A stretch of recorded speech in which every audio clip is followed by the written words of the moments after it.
YouTube, Rook here from Rook Geek Goodness, my little channel on the interweb for all things geeky and cool, and welcome to Rook 180, episode number 10. Now, for all my new subscribers who may not know about this video series, what is Rook 180 all about? Basically, I tried to review something in 3 minutes or less, hence my little clock right here. If I can actually do that, the item being reviewed, in this case the Street Fighter little knockouts figures here, retain in my possession. But if I cannot do a full review, and that what I mean by full review is complete package showing, complete unboxing, showing any paint, articulation, or accessories the items may or may not have. And if I fail that challenge in 3 minutes or less, meaning if I'm still talking and this clock goes off, one of these two items here goes into a giveaway. So what's up for grabs? Well, first it's the Arya Stark Dark Horse Staction piece, valued about $25 US. It's rolled over to a couple different versions of Rook 180. I have not yet lost a challenge when this was actually up for grabs. And a new item I decided to put in because it's also a Dark Horse based item is this really cool map set here. It's a magnet set of Westro. It's 2 full pages of magnets, completely sealed. There's a small tear here when I actually received it in the packaging,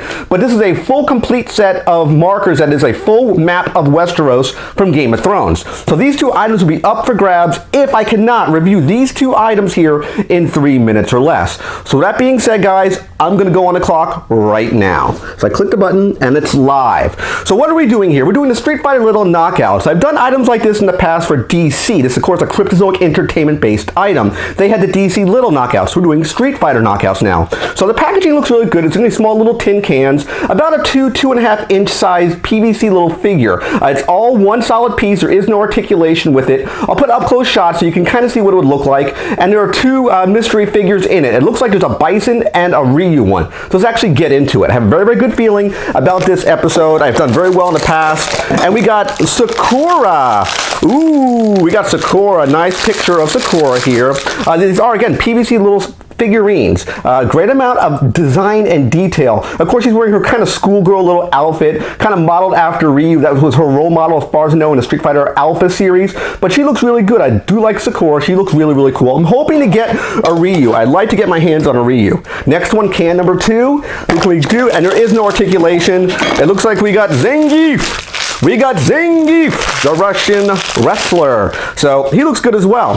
He's not in any type of real pose. He's kind of just sitting there out. He's bare-chested in his typical design that you normally see. Big old mohawk, big beard, typical colors, the kind of, what's a tannish colored boots, trunks, and he is scarred up. But he does look good as well. Again, no articulation with these little knockout figures. Very similar to the little bombshells, but I do like these figures. I do think they look really, really good. I would have wished I could have gotten my hands on one of the rare figures. With that being said, though, I think that's everything for this review. There's nothing else to really talk about for these little statue pieces because they don't do anything else. I do like the way they look, very similar to the little bombshells for DC. So with that being said, guys, unfortunately, I keep these items and I'm going off the clock.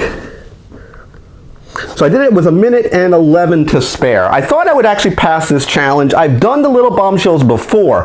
The stuff I usually fail on are the loyal subjects because there's the packaging is a lot to talk about. There's a lot of articulation with the actual loyal subjects, and you have usually accessories to talk about as well. There's nothing else in these packages. These things are now empty. As you can see here, there's nothing else. There's no accessories for any of these. It looks like I said before when I was on the clock, there were 2 rare pieces. It looks like there was another Bison one you could have gotten and a Ryu. All the guys in the set were Ryu, Chun-Li, Cammy, Ken, Blanca, Guile, Sakura, Bison, Zangief, Akuma, and a mystery Bison and a mystery Ryu. So I'm assuming it's probably a different outfit for Ryu, which is what I'm making the assumption for. Again, there is no articulation with these figures, so these guys will retain in my collection. I thought I would pass this challenge, but I hope you like Rook 180, episode number 10, which is now complete. This is a bi-monthly segment, meaning it comes out every other month. So the next one, which will be our next round of voting, will be done in the beginning of March, with the actual Rook 180 segment being held usually at the end of March. Let me know in the comment section, should I keep doing Rook 180? I think people like Rook 180. It's very difficult and challenging to do